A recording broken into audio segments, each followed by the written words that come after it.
Chev-Dev, along with talk about it amongst America, Pastor Archie. but we also want to talk about it amongst ourselves because we are the model. And we discuss topics and how they get to a certain tipping point. So if we do well, KCPZ, Praise 95.3. then things tip toward the godly way. If we don't do well, things tip towards a satanic way.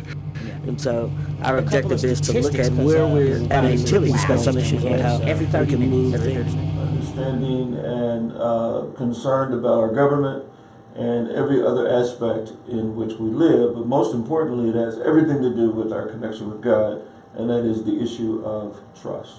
Got you. Trust is it is a sticky subject in any situation, in any relationship.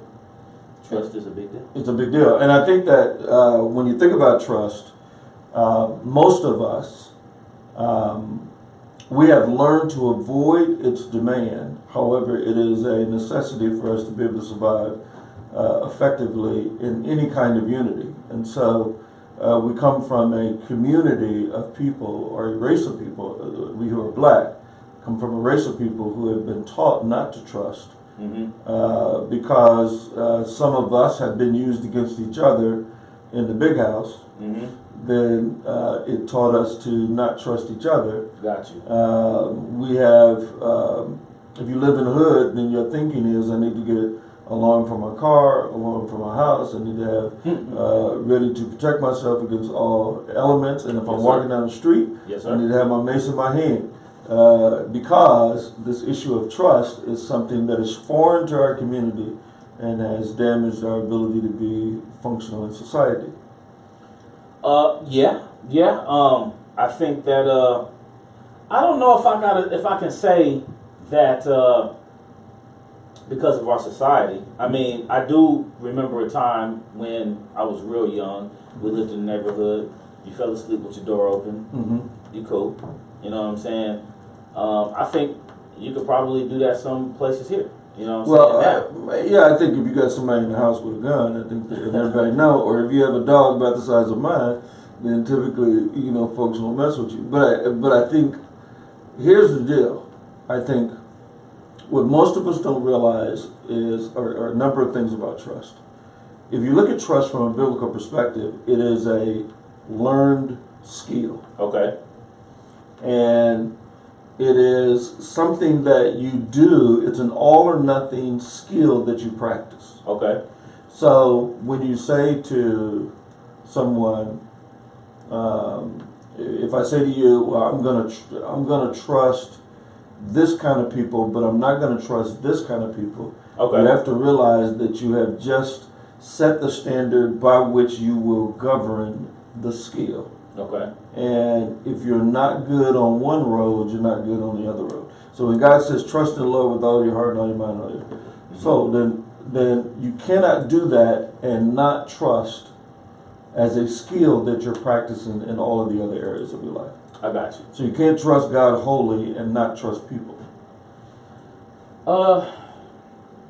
Yes, I can understand, why the Lord says that, but hey, man, we just trying to live life and be positive. I trust the Lord, but I don't trust these cats out here on the street though. And I guess I'm saying that trust cannot be categorized based on who you're dealing with. You either become good at trusting or you become bad at trusting. And most of us are bad at trusting, and so we avoid learning to be skilled at it. And so therefore we cannot live a life of faith.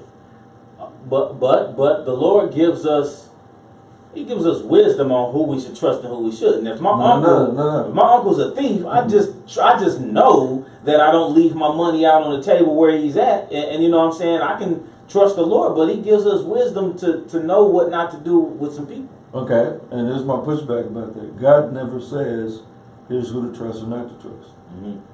He said, trust him.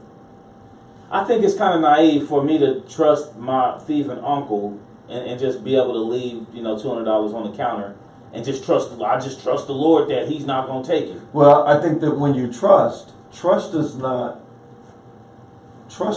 leaving your money on the counter. Trust is having the skill to be able to understand where you can make the greatest investment with the least threat. That's wisdom though. That's what I'm saying. But it is the maneuvering of trust. What most of us do is so therefore I have to trust people, and I think the action of wisdom is necessary, but I have to trust people in areas. I have to trust the Lord in what He says about people, and be able to execute that trust in the Lord in my relationship with people based on the Lord rather than the people. I understand that, but you just said invest as much as possible with the least amount of risk. Exactly. That's using wisdom. I can invest and talk to my uncle about Christ or whatever he's going through. I'm just not going to put my money on the table and then leave. It's according to what you're using. Like, that's the wisdom of man. Okay. Which is very different from the wisdom of God. Definitely. So the question is you're trusting man's wisdom more than God's wisdom. So in my relationship, like for example, in my relationship with my wife, in my relationship with my kids, in my relationship in all venues, then I have to become so good at trust that by virtue of my wisdom of God's guidance, I am making the greatest investment with the least risk. And I think when singles choose relationships, here's the way man's wisdom works. I had an experience with a guy who was black who robbed me. So I'm going to be very concerned about black folks, and I'm not going to trust them as much. I had an experience with a very cute girl who cheated on me. So I'm going to use wisdom and not mess around with girls who look anything like that cute girl who cheated on me.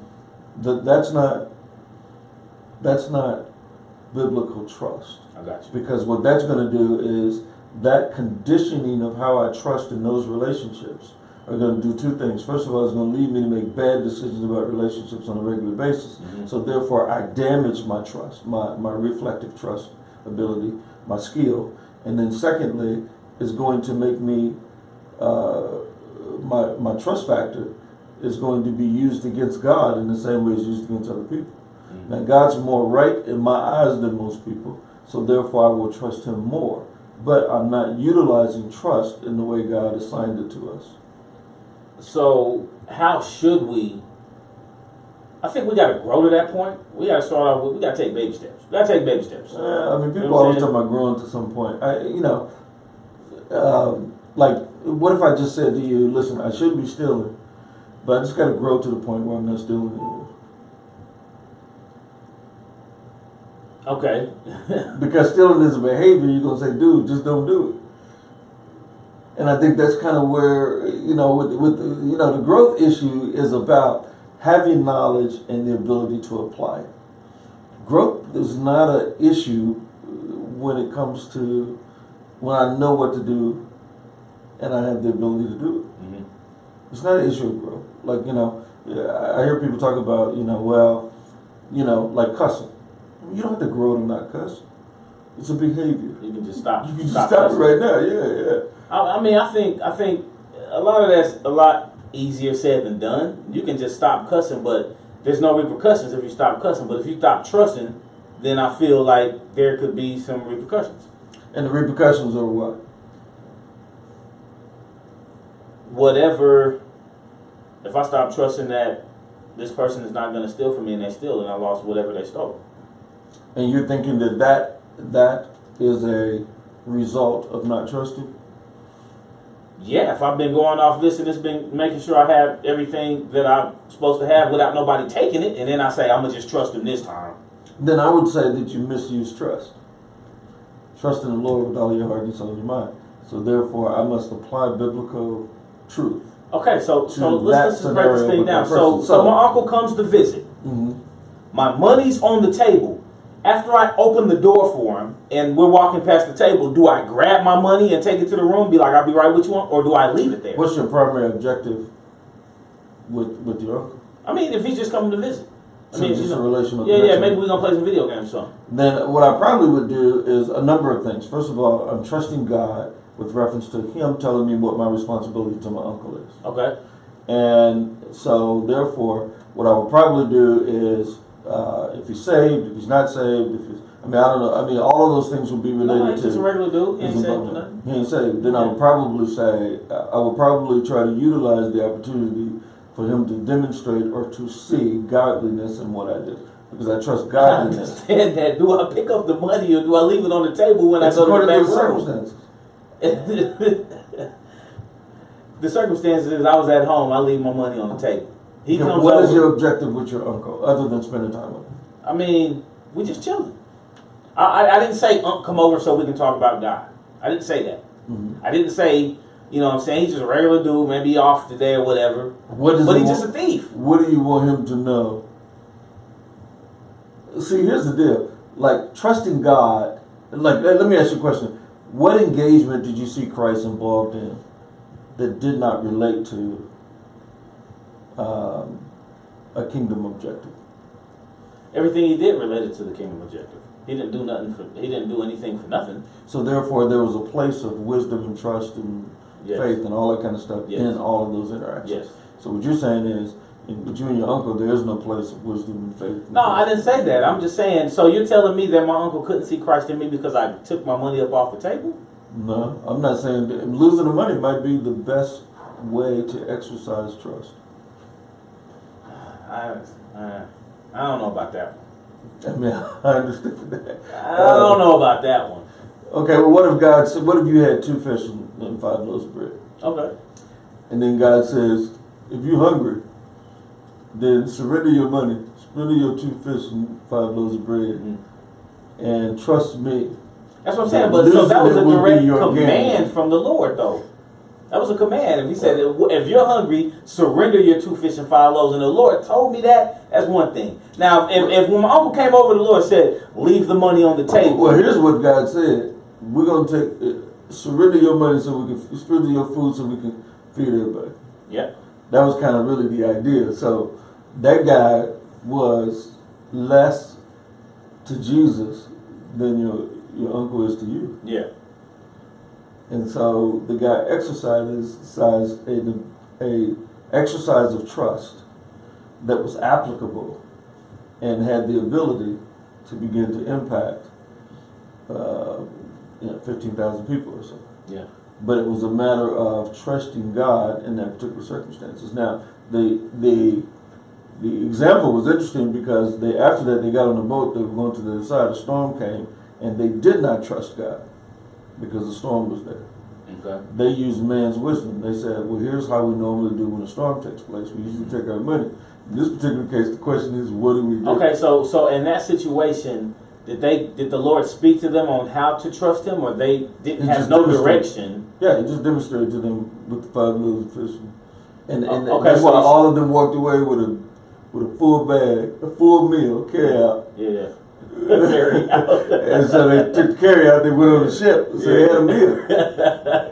Yeah. So you're saying that they should have basically looked at the previous circumstances of trust, and in that instance recognized that they shouldn't have reacted off how they felt. They should continue to trust God. Well, I think that they should be so good at trust, so knowledgeable of God, that they understand the application of trust in God in every situation.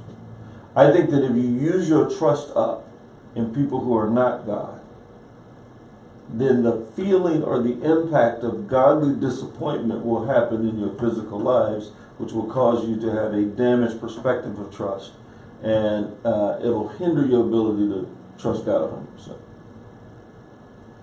And I think that's where most of us are. So if you start dating too early, and let's suppose you can go all the way up to you didn't believe your parents because you had internet and Google told you something different, or whatever the case matters, then that lack of trust begins a foundation, because you just said, God, I understand what you said, but in this particular case, Google told me something different, so therefore I am deviating from the strategy of trust that was to give me a good relationship with you. And then you go out and you lose your virginity. So therefore now you have surrendered a covenantal connection with somebody who is not able to provide for you what you need in order to grow in your trust factor. And so now that affects it even more, but that also affects your relationship with Christ. And I think many of us, we say, I don't trust nobody but God. If you don't trust nobody but God, you also don't trust God.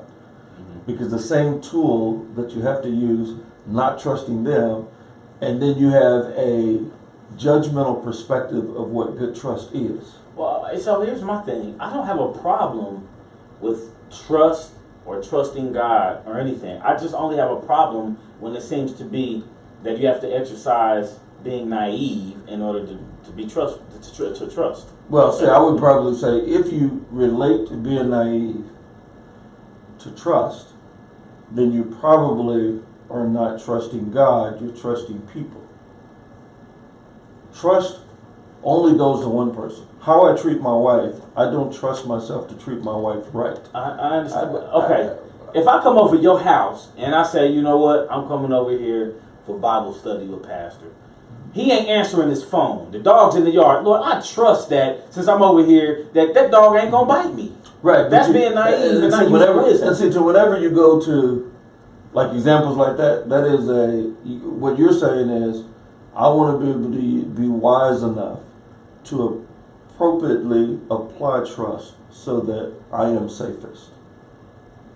And what I'm saying is, there's only one place where trust is supposed to go. I understand that. But I don't think using wisdom is crossing the lines of trust. I can use wisdom and not approach your door if I see your dog and still have complete trust in the Lord. No, you trust in you. Because if Daniel would have did that, what would have happened? He was in the lion's den. Yeah. And so he was applying biblical trust. What about the Hebrew boys? Applying biblical trust. What about Moses? And now I'm talking about big issues. Mm-hmm. So if you break that down to the most practical thing, then what you say is all of the trust was in God. And so when all of my trust is in God, mm-hmm. then that means nobody else can burn me.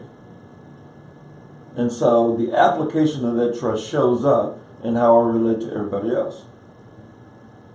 If I waste my trust on people, then I will be deficient. So I trust God so much that I'm treating my wife the way God says treat my wife. Okay. Now, it's not, you say, will you trust your wife? God hasn't told me to trust my wife in that sense. Mm-hmm. God told me to trust Him in my relationship with her. Mm-hmm. So therefore, my actions, so I keep trusting God more and more and more and more, and the benefit of trust shows up in my relationship with my kids, my relationship with God, my relationship with money, my relationship with friends, my relationship with my uncle, my relationship with everybody. The benefit of trust is not going to show up when I've given it to somebody that God hasn't told me to give it to. And that's my next thing is, it's one thing if we just live in life and we gotta, we have to face these decisions where to trust and where not to trust or whatever. And it's another thing when the Lord gives you a command in a specific situation about trust. You know what I'm saying? Well, I mean, I hear you say that. I will probably push back and say, God is giving you, there's no second in your life that's not biblically accounted for. I understand that, but I'm talking about a specific command. And I would say that if you don't know how trusting God applies to that situation, that is not an issue of God not telling you. That's an issue of us not listening enough, deep enough, far enough, or often enough. I don't think it's a thing that God hasn't done. God addresses every issue. So therefore, like for example, I'll go back to dating again. A guy meets a girl meets a boy. And what they're doing is trying to figure out how to trust or not trust that person based on their own human wisdom. And my argument is, if you trust God 100%, the outcome of that relationship would be different, because trusting God with all of your heart and all your mind, you don't say split the trust when you meet somebody and take some of the trust that you've given to me and determine whether or not it should go to this person or not. What he says, trust me with all your heart, all your mind, and all your soul. So therefore, in my actions with the other person, I'm still trusting God in how I behave in this relationship. And so therefore, it is the trusting of God. With my kids, God tells me what to do, and society tells me what to do. God tells me that his character is most important. Society tells me that his academic score is the most important. God tells me that you need to discipline him and make sure that he functions well. They tell me, go ahead and let him slide so he can be on the basketball team. I mean, you got all this conflict going on. Now, I can trust my ability to make those decisions, and now I'm taking the trust, all of my heart and all my soul, away from God and putting some of it in the circumstances. And I'm making decisions on trusting people outside of God. And so now... So is that a sin? I think sinning when we do I think you missed the mark. And if sin is not hitting the mark, yeah, there's a mark you need to hit when it comes to trust. And so, therefore, what happens is now what happens is I get burned utilizing the tool that God has given me to have a great relationship with Him. I get burned because I took some of that and gave it to somebody else. And so now what I started doing is saying, I don't like using that anymore. I don't like using trust anymore. So therefore I don't trust these people. I don't trust this. I don't trust that. I don't trust this. And then we rise on the sphere of conspiracy. Mm-hmm. Our whole life is conspiracy. Conspiracy is the misuse of trust, and the assumption that misuse of trust is being kind of capitalized and planned, and there's this thing that's happening. And so that thinking begins to take place because of our misutilization of a tool that God has given us in order to have a relationship with Him. We're using that tool in places where it's not supposed to be used. And so now, how do we now for us, we got to talk about culture a little bit here. I think that's kind of the nature of our show a little bit. But in an environment where a dog naturally trusts his master, if a master, let's suppose I got two dogs and they naturally trust me, but I make them fight each other, and I separate them, and I feed one when I don't feed the other one, and I start treating them that way, then what will happen is the trust that they have for each other is going to diminish. And even when I'm telling them how to treat each other, that's still going to be compromised because I've damaged the tool of trust that gives them the freedom to be unified. Okay. And so when you tear the trust apart, now, so we live in a community, in our black community, where we're killing each other. We don't trust each other because our biblical utilization of trust has caused, it's backfired. It's caused us, we have failed so much in our biblical utilization of trust that that we're protecting ourselves in ways that is disunifying rather than trusting God in ways that breach unity. Well, wouldn't you say that in order for even the culture to recognize how we're misusing trust, that there are some basics that we can't just go up to unbelievers and say you need to trust Lord more if they don't have just the basics of what trusting the Lord is or being a child of God is. You know what I'm saying? I think that our testimony is going to teach the world what trust looks like or what it doesn't look like. Now, if you hear people talk about the church, they'll say they will not talk about, you know what they talk about the most is the hypocrisy. Okay. And the reason why they talk about the hypocrisy is because if trust is properly utilized in that environment where everybody's trusting God, then how we treat each other, you know, they know we're Christians by our love. In the first century, they said they start calling them Christians because they called them the way. Mm-hmm. And then by the time they get to Antioch, they said, we got to put a name to this culture of people who don't know each other, who are trusting, who are developing this Christian-based relationship, all this kind of stuff. And they named them Christians because they saw this pattern that was stimulated by Christ and the disciples begin to expand all over the place. Mm-hmm. And so what they're saying is there's a degree of trusting in the Lord that brings people together, that results in this, that raises kids certain ways, that make marriages function a certain way, all those different kinds of things. And people who don't have that skill fail. And what's happening is the church itself has failed so much in the utilization of the gift or the skill of trust that it has diminished our ability to demonstrate to the community what good families are, what good churches are, what good outreach is, any of those kinds of things, and we have become the victim of our attempt of trusting people and trusting ourselves more than we trust God. So the misutilization has created generations of people who create a problem. So to pull it back together in the black community or any community, then it has to go back to the church modeling trust in a way to where people see it as a safe and wholesome place, so that they're not wondering how I feel about Devin. They're saying, I'll just put all my eggs in God's basket. And then he'll tell me what to do with Devin. Is gonna be cool. Right. And most of us don't trust, like people are dating, they don't trust God to make good relationships, good choices. So Well, I mean, it's just, being a believer, it's hard to trust what you can't see. right, and I think the just shall live by faith. I think trust is the skill of biblically utilizing what you cannot see. So if all you're going to do is trust what you see, that's not really trust. I agree. And so that's kind of where we're stuck.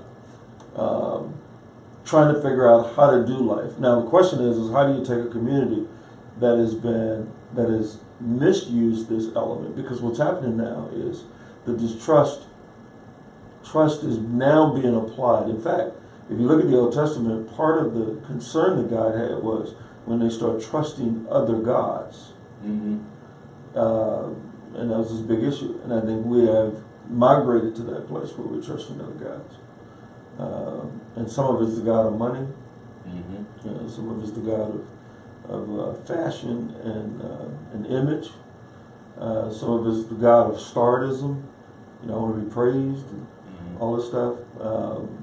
Some of it's the god of physical experiences. I want to go through this or experience this. Some of it's the god of gratification. I just want to feel good. And we go all out to be able to satisfy that God. And that God is the enemy of God. He says once you begin to do that, then you're the enemy of me. So the question is how do we become, how do we study trustology? Study trust. And then how do we get to a point where the trust that I have is so affected, so applied to God in a way that it affects all of the other areas of my life and everything else that I do. Well, I think the Lord, I'm gonna speak for myself, the Lord showed me how to trust Him through my walk with situations that I had no control over. And the situations that we most worry about and get to the point to where, hey, I'm gonna just, finally, I can't do nothing else. It's sad when we got to get to a point where we say, well, I can't do nothing, so I'm going to just leave it in God's hands. And then God shows you that you should have left it in my hands in the first place. And I think once that happens enough times, the two loaves and 5 fish, 5 fish, 2 loaves, that happens so many times, that happens 10 days in a row. On the 11th day, are we not going to trust Him, or we're going to still... Well, here's the question, though. I think, I've given this example before, but let me just say this. When I used to, sometimes you go play basketball. You go over there, you play basketball, and we used to play big pickup games where I came from. And I remember I used to play with all the guys in the neighborhood, and I was the first one picked. I showed up. I didn't even want to shoot to be captain, because I know I was going to get picked. And then I went and started playing with these college guys. And I wasn't the first one picked. In fact, when I first started playing with them, I was always the last one picked. And what would happen is they would go through, and they would go up and they would pick somebody. And they'd just be picking people, and I'd still be sitting there, and they'd be picking people. And then it would be like me and some guy who looks like he's never seen basketball or an exercise equipment itself. But we'd be the only two sitting there. And it would be a hard decision. They'd be looking down and be like, man. And I'm sitting over there thinking, man, just pick me. I'm real. I can do something. I can play. I can do this. But I wasn't tall, and I didn't have like the uniforms on these guys had. I was just some dude sitting over there. And then they was like, all right, I guess I'll go and take him. And it would feel horrible. Like, all right, man, come on. I guess I'll take it. Yeah, it would be horrible to sit there and you think to yourself, the only reason why they picked me nobody left. is there was nobody else left. Yeah. Is that how God feels? I mean, we're in situations where we say, well, I need Let me to... ask you this. Mm-hmm. Let me ask you this. So, if your thing was to prove to the team that they should have picked you first, and the first couple of times they didn't, but then you proved yourself, and then that fifth, sixth game that y'all played, they picked you first, wouldn't that give you the gratification, or wouldn't you not feel so bad? Well, I mean, the fact that I had to prove who I am is part of the problem. If LeBron James was sitting on there and nobody picked him till last, and he had to prove who he was, I mean, part of your pride is, now, I showed y'all, but what if you're not a vengeful person? What if you're God, and all the other gods are sitting there, and you know you're the only real one, and they're picking everybody else, and you're the last one that gets picked? I mean, that experience that God has to go through on a regular basis in our life, because here's the deal: if we pick him for basketball, then when the football game come out, he's still sitting on the sideline again, and then he proves himself in basketball, but in football, you know, because here's the deal: it's never an exercise of faith or trust if he has to prove it first. And that's kind of where God says the just shall live by faith. And so therefore, I am not living by evidence. I'm not living saying, oh, no, he got a good jumper. I saw him play last time. I'm not living by that. I'm living because I have selected him to be on my team first. But doesn't God want us to notice how he's came through for us in the past for us to continue to live by faith in the future? Well, I think what God wants us to know, I would probably say, if I were to give a yes or no answer, I would probably say no. I don't think that God wants us to live because he's proven himself. Well, okay, but don't you think the Lord's going to know that's going to be taken into the account of how we trust him in the future? If I can say the Lord's came through for me last time, I'm going to go ahead and roll with him this time. Then you ain't trusting him, you're trusting you. You're trusting what you've already discovered. That's like me saying, you know, like when I, with my wife, live with me for a couple of years and then prove to me that I can love you, and then I'll propose. Well, in that particular case, it is no faith, it is no ambition, it's no trust. It's like, give me some evidence so that I can see whether you're worth it. And she's like, well, look, no, I mean, you know, I don't want to be on trial every time we're in a new event or a new relationship. God should never be on trial because he's God. But we put him on trial, and he has to meet our standards in order for us to trust him, and that is not trust. And so therefore, when God tells me how to treat my wife, then I have to trust God with all my heart, with everything, and then treat my wife according to how he says a husband ought to treat a wife. And then if I treat her that way, how she acts does not determine whether God was right or wrong. Because it's a matter of trust. Now, if it was proof, I would say, well, let me treat her that way for a little bit and see if it works. And if it don't work, I'm going back to the way I went before. That ain't trust. You know, if her behavior, her response determines the continuation of my behavior, then I'm putting God on trial to see if his plan works. I'm testing him. I'm giving him 90-day probation to see if his plan works in this particular given situation.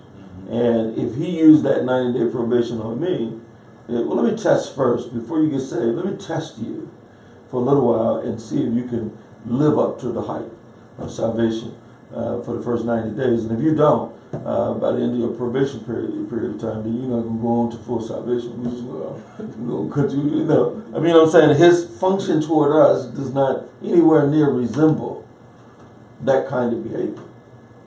And so I think our deficiency is that we lack what God has called us to do with reference to the issue of trust. Got you. And the result of that is it shows up in every other area of life.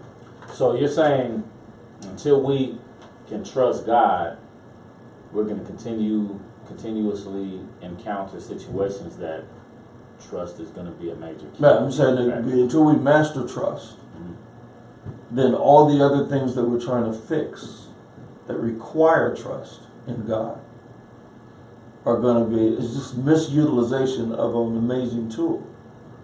And so that amazing tool is trust. I mean, it's aligned with faith. And so if you misutilize that, then you're going to have the breakdown in the entire system that God has called us to connect to. And that system is what breeds unity. So like we have a lot of these, all this stuff. Let's buy black. Let's do a lot of those things. And I understand those things are not good. Those things do serve a purpose. But if I'm not trusting properly at the end of the day, then my treatment towards you will not improve. My treatment towards you will always be based on my anticipation of your treatment toward me. And that's where we run into a deficient element. My treatment towards you should not be based on who you are to me. It should be based on who you are to Christ. And then my trust in Christ will lead me to behaving in my reaction with you in a way that continues to promote the primary kingdom agenda in which I'm called to promote in every area of life. But if I just kind of go through and just say, let's just take all the Christian husbands, and I raise the question, do they trust God in fullness, in their role and their responsibility toward their wives? And then what they'll start telling me is about what wives do. Man, she'll never do this, and man, she'll never respect me, and she'll never do, and so you got a list of things that she's doing, which tells me that one or two things: either you tried God out on the 90-day probation period and it didn't work, so you went back to something you felt was more reliable, or you didn't even try God first because you've taken what belongs to Him and you've given it to His wife, which is trust. Giving it to your wife, which is trust. And when you give that trust to your wife instead of to God, then you're responding to her based on her rather than responding to her based on God. Yeah. So Interesting. I never looked at it like that. You are tuned into the tipping point. Chev-Dev Pastor Archie. We're talking about trust, true biblical trust, fullness of trust, which man, it's very tough. I trust the Lord. I think I can say I trust the Lord, but it's always when I get in a jam where I have to trust the Lord. I trust the Lord with everything. And so my question. I look back at the last jam I was in. Well, my question is always, because in that case you're trusting you. Okay. Like if I call the police and they come and they rescue me from the dilemma, then I trust the police and they come. Yeah, but if I call them and they arrest me at my house, then I don't call them next time. And so I look back at the last event to determine. Well, yeah, but if I trust the Lord that, hey Lord, I need for this to happen, and it don't happen, I don't trust the Lord less. I just feel like, hey, well, you've spoken on the situation. I trust that your way is right. And so my that question doesn't mean that I'm not going to trust Him again. Right, but have you used up all your picks by the time you trust Him? No. So I got There's certain things that I'll feel that the Lord wants me to do or to try to do, but there are certain things that He said, look, this is just not your concern. And so when I say use all my picks, I'm talking about. For those who are listening, we just gave an example. If you were playing basketball, and you select. Have I tried everything I do and then trust Him? Some things, but there are some things that if He's the default, that's not trust. No, that's what I'm saying. No, there are certain things that He'll just tell me this is just not your fight. You know what I'm saying? And I won't even pick nothing. I'll just pick Him. Okay. So, what about trust between white churches and black churches? I don't know. I can't speak on that. What do you mean? I don't know how there's what kind of issues that exist between. Well, I mean, we don't. I mean, obviously, there's such a divide in general. Okay. That my resources as a my black privilege and resources should be utilized for my entire community, and the Christian community is my entire community. And their resources should be used to benefit themselves and including their entire community, which is us. And so, if we combine our resources and start thinking about how do we impact the kingdom, then we'll be demonstrating trust in God that whoever He brought into the kingdom, He wants to have those benefits, which was like the Book of Acts. Yeah. So I can see that there's a divide, even though I haven't really experienced it, but I know there is. I don't get out much, so I don't see as far as churches and stuff. So I know there's a divide there, but I don't really see it. You know what I'm saying? Let me ask you a question. How many white Christian stations came beside you as you begin to work to put together a gospel station that can reach other people who they say they're concerned with? I've had support from one white Christian station. Okay. Yeah. And so in that, I mean, is that reasonable? Is one? No, I mean, no. There's probably seven or eight. So, you know. It could have been a real concern about your success. Yeah, and I just don't. I don't look at it as it's their responsibility, especially if I don't ask. If I haven't reached out to them, then I don't think it's their responsibility. And maybe that's because I'm not looking at it from a kingdom mindset, you know. But if I haven't asked for any help from any of the white stations, and then I can't get mad if they don't support. You know what I'm saying? I haven't really reached out to anybody. And so, if I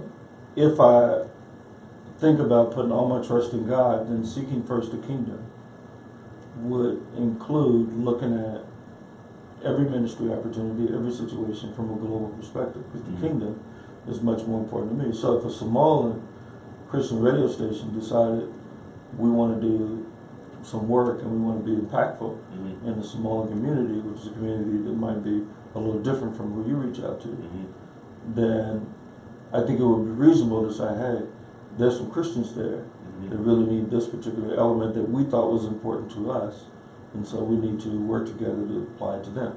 And that becomes this element where I'm trusting God, where He says the way to fix everything is through Him first, and that tells me how to treat everybody else.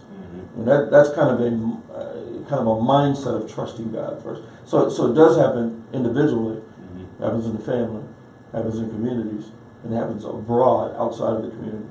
And if it doesn't happen that way, then that means the benefit, what happened in Acts, where they all came together, combining their resources to be able to have a global impact from a kingdom perspective, to such a degree that by the time they got to Antioch, they became a new named, known culture called Christianity.